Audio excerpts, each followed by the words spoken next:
गुरु प्यारी साध संगत जी को प्यार भरी राधा स्वामी जी। आज की साखी एक ऐसे किसान की है जिसके लिए पगड़ी केवल सिर का कपड़ा नहीं, वचन और ईमान की निशानी थी। उसने मजदूरों से कहा था, फसल बिकते ही सबसे पहले तुम्हारी पूरी मजदूरी दूंगा। लेकिन एक रात आसमान ने उसका पूरा हिसाब बदल दिया। उसका नाम गुरमीत सिंह था। गांव के किनारे 4 एकड़ जमीन, बूढ़ी माँ, पत्नी जसप्रीत और 2 बच्चे। वह अमीर नहीं था, पर मजदूरों का पैसा कभी नहीं रोकता था। बुआई के समय उसने 6 परिवारों से काम लिया और तारीख लिखकर दी। कटाई से ठीक पहले बादल घिरे। गुरमीत ने सोचा, हल्की बारिश होगी। लेकिन संगत जी, उस रात बारिश के साथ बड़े ओले गिरे और सुबह खेत का रंग बदल चुका था। संगत जी, सम्मान का असली आधार संपत्ति नहीं, विश्वसनीयता है। समय खराब हो सकता है और वचन की तारीख बदल सकती है, लेकिन सामने वाले को सच बताने, उसका हक मानने और नई योजना निभाने से भरोसा बचाया जा सकता है। कृषि और छोटे व्यवसाय में आय अनिश्चित हो सकती है, जबकि मजदूरी और किश्त की तारीख निश्चित होती है। इसी अंतर के लिए आपात कोष, बीमा, सीमित उधार और जोखिम का लिखित अनुमान जरूरी है। गुरमीत की भक्ति तब और व्यवहारिक हुई जब उसने अगली फसल के लिए इन बातों को व्यवस्था में बदला। अब एक पल अपने जीवन की तरफ देखिए। क्या कोई छोटी चुप्पी, अधूरा हिसाब या टली हुई बातचीत आपका ध्यान मांग रही है? आज केवल एक साफ कदम चुनिए और उसे समय लिखकर पूरा कीजिए। साखी का फल तभी है जब सुनना व्यवहार में बदले। याद रखिए, संकट का पहला उत्तर घबराहट नहीं, स्थिति को पूरा देखना और सुरक्षित पहला कदम उठाना है। गेहूं की बालियां जमीन पर थीं। कुछ हिस्सा बचा, अधिक हिस्सा टूट गया। गुरमीत मिट्टी उठाकर हाथ में मलता रहा। बैंक की किश्त, खाद वाले का उधार, बच्चों की फीस और मजदूरी, सब एक साथ आंखों के सामने आ गए। आरती ने कहा, जो बचा है वो कम भाव में बिकेगा। बीमा का कागज अधूरा था। घर लौटकर गुरमीत ने पगड़ी उतारी और चारपाई पर रख दी। माँ ने पूछा, बेटा हिसाब कितना कम है? वो पहली बार उत्तर ना दे सका। संगत जी, किसान, दुकानदार या छोटा कारोबारी हो, संकट में हिसाब छिपाना दुख बढ़ाता है। वीडियो को लाइक करें और कमेंट में राधा स्वामी जी लिखें, ताकि ईमानदार बातचीत की ये सीख और घरों तक पहुंचे। 3 दिन बाद मजदूरी देने की तय तारीख थी। प्राकृतिक नुकसान व्यक्ति की गलती नहीं, पर उसके बाद का व्यवहार उसकी जिम्मेदारी है।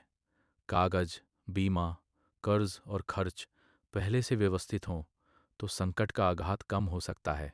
नुकसान के बाद मन अक्सर केवल कुल बड़ी रकम देखता है और सुन्न हो जाता है। खाते को हिस्सों में बांटने से रास्ता दिखता है। किसका हक सबसे जरूरी, कौन सा भुगतान बातचीत से टल सकता है, कौन सा खर्च अभी रोका जा सकता है और आय का सबसे निकट स्रोत क्या है। इस हिस्से को सुनकर किसी एक व्यक्ति की बात बिना टोके 5 मिनट सुनने का संकल्प लें। कई बार समाधान देने से पहले उपस्थित रहना जरूरी होता है। नाम मन को शांत करे और आपकी भाषा सामने वाले के लिए सुरक्षित स्थान बने। घर की भाषा बदलती है तो वही परिस्थिति धीरे धीरे नए अर्थ और नए समाधान दिखाने लगती है। तय दिन मजदूर आंगन में आए। उनमें विधवा कमला भी थी, जिसे बेटी की दवाई के लिए पैसे चाहिए थे। युवा रमेश को स्कूल की फीस भरनी थी। कोई शोर नहीं कर रहा था, लेकिन उनकी जरूरतें गुरमीत के सामने खड़ी थीं। गुरमीत के पास कुल रकम का 1/4 था। मन ने कहा, बोल दे कि आरती ने पैसा नहीं दिया, 2 सप्ताह निकाल जाएंगे। फिर उसे पिता की सीख याद आई, पगड़ी झूठ से नहीं बचती, सच से बचती है। उसने सबके सामने खाता खोला, बची फसल का मूल्य बताया और कहा, मैं आज प्रत्येक को अनुपात में कुछ दे सकता हूं। बाकी के लिए लिखित तारीख और हर सप्ताह प्रगति दूंगा। जो अतिरिक्त काम मिलेगा उसकी आय पहले मजदूरी में जाएगी। सच सुनकर निराशा हुई, पर अपमान नहीं, क्योंकि उसने किसी का हक नकारा नहीं था। जिसका पैसा अटका है उसकी आवश्यकता भी कहानी का हिस्सा है। देनदार केवल अपना दुख देखे तो न्याय अधूरा हो जाता है। अनुपातिक भुगतान, स्पष्ट तारीख और नियमित सूचना दूसरे व्यक्ति की गरिमा बचाते हैं। मजदूरों ने गुरमीत को समय इसलिए दिया क्योंकि उसने उनके सामने वास्तविक संख्या रखी और पहली उपलब्ध रकम बांटी। केवल मीठे वचन भरोसा नहीं बनाते। थोड़ा भुगतान, लिखित तारीख और साप्ताहिक सूचना मिलकर यह प्रमाण देते हैं कि व्यक्ति भाग नहीं रहा। आज कागज पर समस्या, तथ्य और अगला कदम अलग अलग लिखिए। डर अक्सर तीनों को मिला देता है। जब तथ्य साफ होते हैं तो प्रार्थना के बाद कर्म की दिशा भी साफ दिखाई देती है और मन अनावश्यक कल्पना से बचता है। सच बोलने में देर हो सकती है, लेकिन जितनी जल्दी सच सामने आए उतना कम नुकसान आगे बढ़ता है। गुरमीत ने बैंक से अवधि बढ़ाने की बात की, सहकारी समिति से नुकसान का निरीक्षण कराया और खाद वाले को वास्तविक स्थिति बताई। कुछ लोगों ने समय दिया, एक ने कठोर शब्द कहे, वह हर बात लिखता गया। गांव के एक संपन्न व्यक्ति ने प्रस्ताव दिया, जमीन का कोना बहुत कम कीमत पर बेच दे, नकद अभी मिल जाएगा। गुरमीत के मन में हलचल हुई। रकम से मजदूरी निकल जाती, पर परिवार की जमीन हमेशा के लिए कम हो जाती।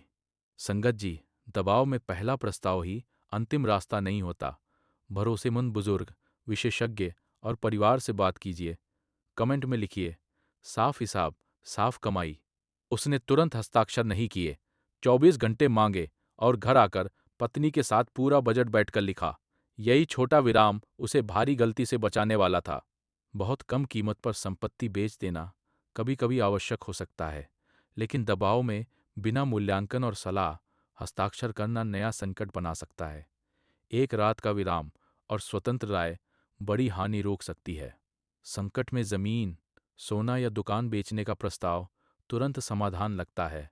कभी वह सही भी हो सकता है, पर मूल्यांकन, परिवार की सहमति और दूसरे विकल्प देखे बिना निर्णय असंतुलित होगा। जल्द नकद देने वाला हर व्यक्ति हितैषी नहीं होता। विवेक को समय दीजिए।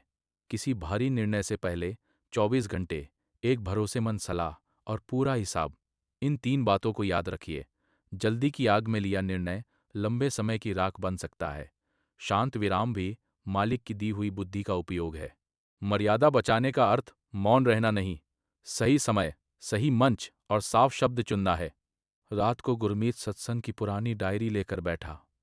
उसने अरदास की, मालिक, मेरी पगड़ी की लाज किसी दिखावे से नहीं, सत्य से रखना। मुझे ऐसा पैसा मत देना जो किसी और का हक खाकर आए। मुझे श्रम, बुद्धि और वचन निभाने की शक्ति देना। सिमरन में मन धीरे हुआ तो उसे गांव के पास मंडी में अस्थायी तुलाई के काम की याद आई।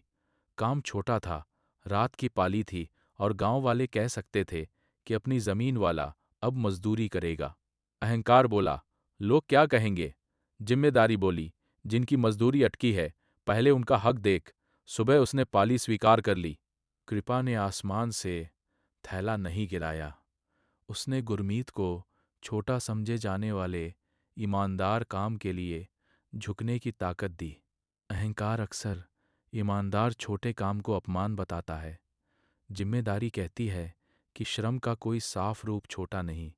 परिवार का हक और दिया हुआ वचन सामाजिक दिखावे से ऊपर है।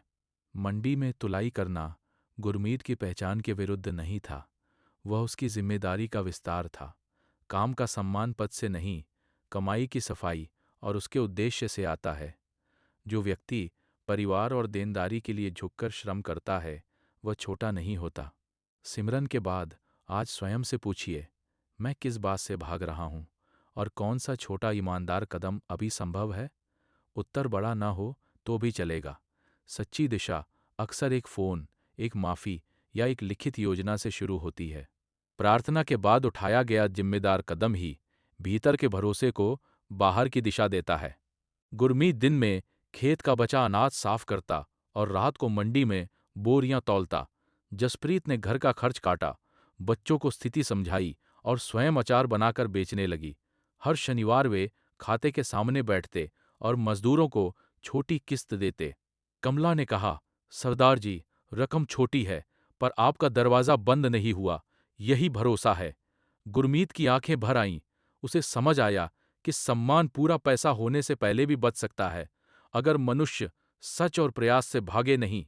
संगत जी, अगर यह बात आपके दिल को छूती है, तो वीडियो को किसी कर्ज में दबे भाई बहन तक भेजिए। शर्म में अकेले मत जलें, साफ योजना और विश्वसनीय सलाह लें। पर एक शाम मंडी बंद होते समय एक अनजान मुसाफिर ने उसका नाम पुकारा। परिवार संकट में टीम बने तो आशा जल्दी लौटती है। खर्च काटना, अतिरिक्त आय, बच्चों से सच्ची उम्रानुकूल बात और साप्ताहिक हिसाब, ये सब प्रार्थना के बाद उठाए गए ठोस कदम हैं। जसप्रीत की भूमिका सहायता भर नहीं थी। उसने बजट में सामान भाग लिया, घरेलू आय बनाई और बच्चों से स्थिति छिपाई नहीं। आर्थिक संकट में पति या पत्नी को अकेला योद्धा बना देना संबंध को थका देता है। साझेदारी बोझ और निर्णय दोनों बांटती है। अपने परिवार में सप्ताह का एक छोटा समय बिना आरोप के बातचीत के लिए रखें। वहां हर व्यक्ति बताए कि उसे किस सहायता की जरूरत है और वह कौन सी जिम्मेदारी लेगा। साझा कठिनाई साझा अनुशासन से हल्की होती है। छोटा नियमित प्रयास मन को हर दिन यह प्रमाण देता है कि रास्ता बंद नहीं हुआ है। साधारण कपड़ों में लगभग 60 वर्ष का व्यक्ति खड़ा था। उसने पूछा, आप गुरमीत सिंह हैं, करतार सिंह के बेटे? गुरमीत ने हाँ कहा। मुसाफिर ने एक बंद लिफाफा दिया और बोला, यह आपके परिवार का पुराना हिसाब है। इसे वहां लगाना जहां सबसे ज्यादा जरूरत है। गुरमीत ने पूछा, आप कौन हैं? व्यक्ति ने अपना नाम हरबंस बताया। बस आने की आवाज सुनकर जल्दी से चला गया। गुरमीत ने लिफाफा वहीं नहीं खोला। वह मंडी के प्रबंधक और एक परिचित को साथ लेकर कार्यालय गया। अंदर नकद राशि, बैंक ड्राफ्ट और एक पत्र था। रकम उसकी बाकी मजदूरी के बड़े हिस्से जितनी थी। उसने तुरंत फोटो और विवरण सुरक्षित किया, ड्राफ्ट सत्यापित कराने का निर्णय लिया और अज्ञात नकद को बिना जांचे खर्च नहीं किया। संगत जी, अनजान सहारे में भी सावधानी जरूरी है। श्रद्धा विवेक को बंद नहीं करती। अचानक मिली रकम या सहायता में पहचान, स्रोत और वैधता की जांच जरूरी है। धोखाधड़ी और गलत धन से बचना भी आध्यात्मिक सतर्कता है। गुरमीत ने भावुक होकर तुरंत खर्च नहीं किया। लिफाफे में नकद देखकर उसे अकेले घर ले जाना आसान था। कार्यालय में खोलना, गवाह रखना, ड्राफ्ट जांचना और संपर्क की पुष्टि करना समझदारी थी। नेक दिखने वाली हर पेशकश सुरक्षित नहीं होती। सत्यापन सहायता का अपमान नहीं, जिम्मेदार स्वीकार है। अगर सहायता अचानक मिले तो कृतज्ञता के साथ जांच भी रखें। स्रोत, शर्त और सही उपयोग समझना अविश्वास नहीं, विवेक है। मालिक का नाम हमें भावुक जल्दबाजी से बचाकर साफ स्वीकार और साफ इनकार दोनों की शक्ति देता है। सहारा मनुष्य के हाथ से आए तो भी कृतज्ञता मालिक तक जाती है और जिम्मेदारी हमारे पास रहती है। अगले दिन बैंक ने ड्राफ्ट सही बताया। पत्र में लिखा था कि वर्षों पहले गुरमीत के पिता ने सड़क दुर्घटना में घायल एक यात्री हरबंस की सेवा की थी। इलाज के पैसे दिए, कई दिन घर रखा और लौटाते समय कहा, सुविधा हो तो किसी जरूरतमंद का हक समय पर पहुंचा देना। हरबंस विदेश चला गया था। अब गांव लौटकर उसने सुना कि करतार सिंह का बेटा संकट में है। वह दान का एहसान नहीं रखना चाहता था। उसने पिता की पुरानी सहायता और वर्षों का सम्मान लौटाया था। पत्र में संपर्क भी था, इसलिए बात जांची जा सकती थी। संगत जी, सेवा का फल मांगकर नहीं किया जाता। फिर भी कोई स्वच्छ कर्म कब किस रूप में लौटे, हम नहीं जानते। कमेंट में लिखिए, सेवा का लेखा मालिक जाने। गुरमीत ने तस्वीर के सामने सिर झुकाया। उसे लगा, पिता की साफ कमाई आज भी परिवार की रक्षा कर रही है। सेवा का अर्थ भविष्य का लाभ खरीदना नहीं। करतार सिंह ने लौटाने की शर्त नहीं रखी थी। हरबंस की कृतज्ञता स्वतंत्र थी। इसी कारण लौटती सहायता कथा में सौदा नहीं, चरित्र की श्रृंखला बनती है। हरबंस ने पुरानी सेवा लौटाई, लेकिन गुरमीत ने उसे बाबाजी द्वारा भेजे होने का प्रमाणित दावा नहीं बनाया। उसने इसे मालिक की मेहर का विनम्र माध्यम माना। एक मनुष्य की कृतज्ञता, पिता का चरित्र और सही समय का संगम। ऐसी भाषा श्रद्धा को सम्मान और सत्य दोनों देती है। माफी मांगनी हो तो केवल शब्द न बोले, यह भी बताइए कि आपने क्या समझा, क्या बदलेंगे और सामने वाला बदलाव कब देखेगा। इसी तरह माफी देते समय अपनी उचित सीमा स्पष्ट रखें। प्रेम और जिम्मेदारी साथ चलें। दया और न्याय एक दूसरे के विरोधी नहीं। साफ नीयत उन्हें एक ही रास्ते पर साथ चला सकती है। रकम मिलते ही दूसरी परीक्षा शुरू हुई। गुरमीत चाह सकता था कि पहले बैंक की किश्त भरे, घर का सामान खरीदे और मजदूरों को पुरानी योजना पर रखे। बाहर किसी को लिफाफे की पूरी रकम पता नहीं थी। जसप्रीत ने शांत स्वर में पूछा, सबसे पहला वचन किसका है? गुरमीत ने खाता खोला। मजदूरों का अटका हक सबसे ऊपर था। उसने हरबंस को फोन कर धन्यवाद दिया और पूछा कि क्या यह रकम लेना उचित है। हरबंस बोला, यह मेरे मन का पुराना कर्ज था, इसे स्वीकार कर किसी का हक पूरा कर दो। गुरमीत ने निर्णय किया कि सत्यापित रकम का पहला उपयोग मजदूरी में होगा, फिर आवश्यक कर्ज की लिखित योजना बनेगी। कृपा मिलने के बाद उसका सही उपयोग करना भी भक्ति की परीक्षा है। राहत के क्षण में प्राथमिकता चरित्र बताती है। जो रकम छिपाई जा सकती थी, उसे गुरमीत ने पहले मजदूरों के हक तक पहुंचाया। यही वह दूसरा मोड़ था जहां कृपा कर्म में बदली। मिली रकम का स्रोत साफ होने के बाद भी उपयोग की परीक्षा बाकी थी। इच्छा कहती थी कि पहले घर की सुविधा लौटे। धर्म कहता था कि जिसका श्रम पहले लिया, उसका हक पहले पहुंचे। प्राथमिकता ही बताती है कि संकट ने व्यक्ति को क्या सिखाया। आज अपनी पुरानी आदत के लौटने की स्थिति पहले से सोचिए। डर, गुस्सा या लालच आए तो आप किसे फोन करेंगे, कौन सा वाक्य बोलेंगे और कौन सा निर्णय एक दिन रोकेंगे। तैयारी मन को संकट में नया रास्ता याद दिलाती है। राहत के बाद पुरानी आदत लौटे तो खुद को दोष नहीं, नया अभ्यास याद दिलाइए। अगले दिन गुरमीत ने सभी मजदूरों को बुलाया, खाता दिखाया, मिली सहायता का स्रोत बताया और पूरी बाकी मजदूरी दी। उसने किसी से यह नहीं कहा कि देखो मेरे लिए चमत्कार हुआ। बोला, मेरे पिता की पुरानी सेवा लौट कर आई है और ये रकम सबसे पहले तुम्हारा हक थी। कमला ने पगड़ी की ओर देखकर कहा, सरदार जी, इसकी लाज पैसे ने नहीं, आपके सच ने रखी है। गुरमीत ने सिर झुका लिया। वह जानता था कि यदि पहले दिन झूठ बोलता, दरवाजा बंद करता या कम कीमत में जमीन बेच देता, तो यह सहायता भी भीतर का सम्मान वापस नहीं ला पाती। संगत जी, वीडियो को लाइक और चैनल को सब्सक्राइब करें। इसे उन लोगों तक भेजें जिन्हें लगता है कि छोटा काम करने से इज्जत घटती है। साफ श्रम कभी छोटा नहीं होता। किसी की लाज बचाना, उसके झूठ को ढकना नहीं। सच्ची सहायता उसे सच बोलने, योजना निभाने और दूसरों का हक चुकाने योग्य बनाती है। मजदूरों के सामने पूरा हिसाब रखने से गुरमीत का अहंकार छोटा हुआ, पर सम्मान बढ़ा। पारदर्शिता कभी कभी शर्मनाक लगती है, फिर वही संबंध का भरोसा बनती है। छिपी सहायता निजी लाभ बन सकती थी, साझा सत्य ने उसे न्याय बना दिया। राहत मिलने पर सबसे पहले कृतज्ञता, फिर प्राथमिकता की सूची बनाइए। सुविधा से पहले किसका हक है, किस वचन की तारीख निकट है और किस संबंध की मरम्मत जरूरी है। इन्हें लिखना कृपा को जिम्मेदार कर्म में बदलता है। जिसका हक पहले है, राहत का पहला हिस्सा भी उसी दिशा में जाना सच्ची ईमानदारी है। संकट टला, पर गुरमीत पुराने ढंग पर वापस नहीं गया। उसने सहकारी समिति से फसल बीमा की प्रक्रिया पूरी सीखी, आय का छोटा आपात कोष बनाया और मजदूरी के लिए अलग खाता रखा। वह हर वचन तारीख और हस्ताक्षर के साथ लिखता। मंडी का काम उसने कुछ महीनों तक जारी रखा, ताकि बाकी बैंक और खाद का कर्ज योजना से चुक सके। गांव वाले अब उसका मजाक नहीं उड़ाते थे। दो युवा किसान उसके पास बजट समझने आए। सफलता केवल संकट से निकलना नहीं, संकट से सीखकर व्यवस्था बदलना है। सद्गुरु की मेहर अवसर देती है, लेकिन अनुशासन उसे टिकाता है। संगत जी, कमेंट में लिखिए, कृपा और कर्म साथ। आज ही अपने किसी अधूरे हिसाब को लिखिए और पहला साफ संवाद शुरू कीजिए। संकट की स्मृति को व्यवस्था में बदलना जरूरी है।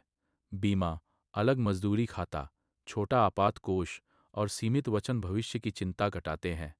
केवल भावुक कृतज्ञता बदलाव को स्थायी नहीं बनाती। अगले मौसम में उसने कम वचन दिए, पर हर वचन के पीछे सुरक्षित रकम रखी। यह भी व्यक्तित्व विकास है। उत्साह में बड़ा बोलने के बजाय क्षमता के अनुसार जिम्मेदारी लेना। विनम्र योजना अक्सर वीरता के दिखावे से अधिक लोगों की रक्षा करती है। इस सीख को टिकाने के लिए एक छोटी व्यवस्था बनाइए। अलग खाता, साझा कैलेंडर, अध्ययन सूची, लिखित समझौता या साप्ताहिक संवाद। भावना शुरुआत करती है, पर नियमित व्यवस्था बदलाव की रक्षा करती है। सीख तभी स्थायी है जब उसके लिए घर, समय और हिसाब में छोटी जगह तय की जाए। इस साखी की सीख है कि कर्ज या व्यवसाय संकट में सच छिपाने से सम्मान नहीं बचता। साफ हिसाब खोलिए, जिनका हक है उनसे पहले बात कीजिए, अवास्तविक वचन मत दीजिए और छोटा ईमानदार काम करने में शर्म मत कीजिए। सहायता आए तो स्रोत जांचिए और उसका उपयोग लालच से नहीं, प्राथमिकता से कीजिए। फसल, दुकान या काम सुधरने के बाद आपात कोष, बीमा, लिखित हिसाब और सीमित खर्च जैसी व्यवस्था बनाइए। आध्यात्मिक भरोसा और आर्थिक अनुशासन विरोधी नहीं, साथी हैं। अगर यह साखी आपके मन को छू गई, वीडियो को लाइक करें, चैनल को सब्सक्राइब करें और कमेंट में राधा स्वामी जी लिखें। किसी संघर्षरत किसान, मजदूर या दुकानदार तक इसे जरूर भेजें। मालिक हमें साफ कमाई, वचन निभाने का साहस, सेवा में विनम्रता और कृपा मिलने पर सही निर्णय की बुद्धि दें। राधा स्वामी जी। आज एक अधूरा हिसाब चुनिए। रकम कम हो तो भी सामने वाले से छिपिए मत। जितना संभव है उतना दीजिए। अगली तारीख लिखिए और नाम लेते हुए उस वचन पर टिकिए। यही कृपा और कर्म का मिलन है। कर्ज में दबा मन कभी कभी निराशा या घबराहट में टूट सकता है। ऐसे में अकेले मत रहिए। परिवार, भरोसेमंद बुजुर्ग, वित्तीय सलाहकार, सहकारी संस्था, डॉक्टर या योग्य काउंसलर से बात करना हिम्मत है। सिमरन मन को थामे और सही सहायता कदमों को दिशा दे। वीडियो समाप्त होने के बाद 2 मिनट शांत बैठिए और आज का एक वचन लिखिए। ऐसा वचन जो आपकी क्षमता के भीतर हो, किसी का हक बचाए और मन को नाम से जोड़े। छोटी पूरी प्रतिज्ञा बड़े अधूरे संकल्प से अधिक पवित्र होती है। अंतिम जीत बाहर की घटना नहीं, भीतर सच, विनम्रता और नाम की डोर बची रहना है।